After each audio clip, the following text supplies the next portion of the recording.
मैंने 2 वीडियो बनाया था, जो एक चरखा पार्क पे था और एक अपने मोतिहारी के बच्चों की समस्याओं पर था, जो हर गली, public park, district board office, station पे स्थान के अभाव में अपनी कॉम्पिटिटिव एग्ज़ाम्स की तैयारी करते हैं और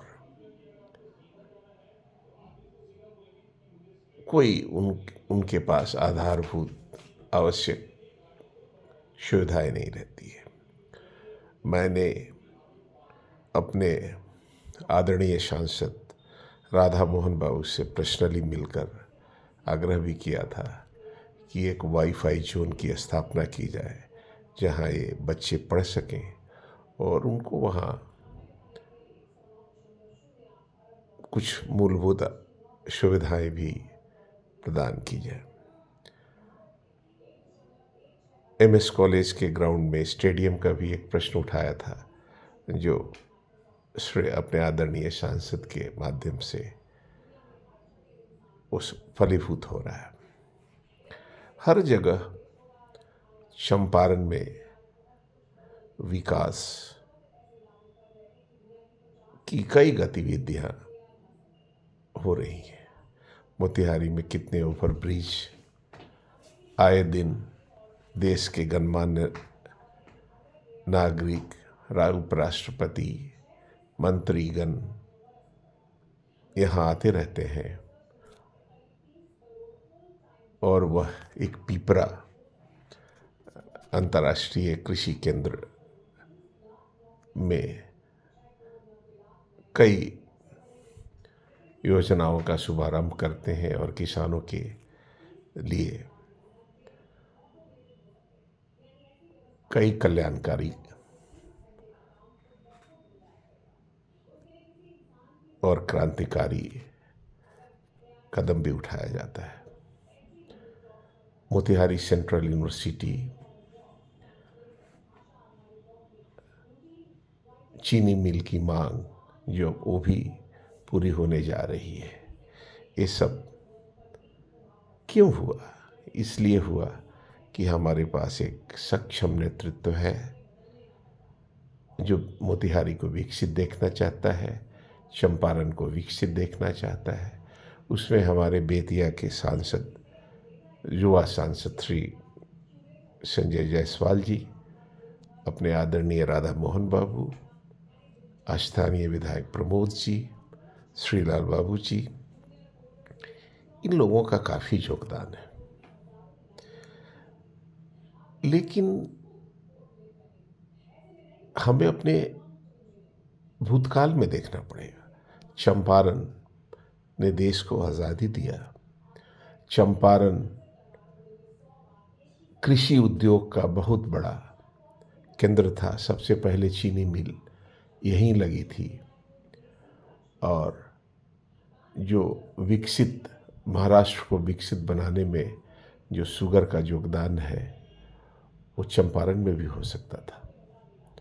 हमारे यहाँ से नील की खेती होती थी और यहाँ से पल्प बनकर विश्व के सबसे बड़े साम्राज्य जो कपड़ा व्यवसाय में से ही आगे बढ़ा, इंग्लैंड, और अपने देश पे हुकूमत किया,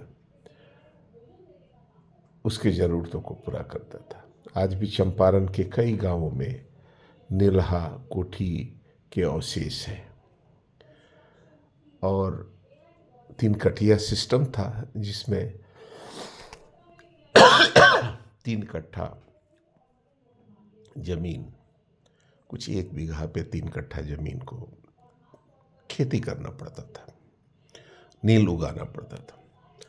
अब मोतिहारी में कहीं मैंने सोशल मीडिया पे देखा है कि वो सारे रिकॉर्ड्स संलग्नित किए जा रहे हैं और गांधी केंद्र में रखे जाएंगे। लेकिन मेरा प्रशासन से आग्रह है कि ये जो हमारी धरोहर है, जहाँ अंग्रेज़ों की कोठी थी, वहाँ एग्रो इंडस्ट्री ये नीलहा लोगों की कोठी थी उसको भी सुरक्षित किया जाए और एक टूरिस्ट स्पॉट में बदला जाए। चंपारण टूरिज्म का एक केंद्र बनेगा जिसमें महात्मा गांधी के जन आंदोलन की धरोहर है, केसरिया के बौद्ध स्तूप है, बुद्ध स्तूप है जो विश्व का सबसे बड़ा स्तूप है। और ये हमारे जो अंग्रेज़ों की जो कोठियाँ थीं, अंग्रेज़ों के जो ये एग्रो इंडस्ट्री जो था चंपारण के नीलहा नील से, उसको भी संरक्षित करने की ज़रूरत है।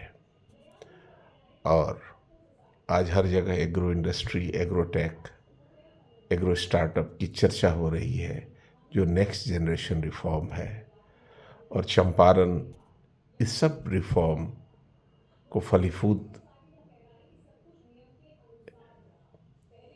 स्वतंत्रता के पहले वो इसका केंद्र रहा है एग्रो इंडस्ट्री उद्योग की।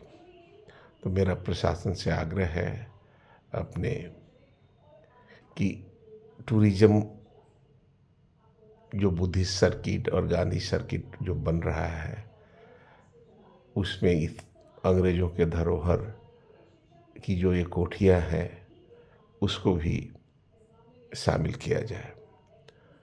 पहले कहा जाता था कि यदि चंपारण के नाम से एक चिट्ठी लिख दो तो पिन कोड की ज़रूरत नहीं रहती थी, चंपारण में पहुंच जाता था।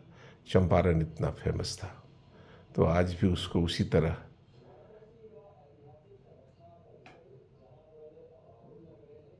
फेमस बनाने की ज़रूरत है। सेंट्रल यूनिवर्सिटी आ गया है, एग्रो अंतर्राष्ट्रीय स्तर का कृषि संस्थान आ गया है। टूरिज्म से भी इसको जोड़ा जाए जिससे रोज़गार मिल सके और विकसित चंपारण का विकास हो गया। धन्यवाद।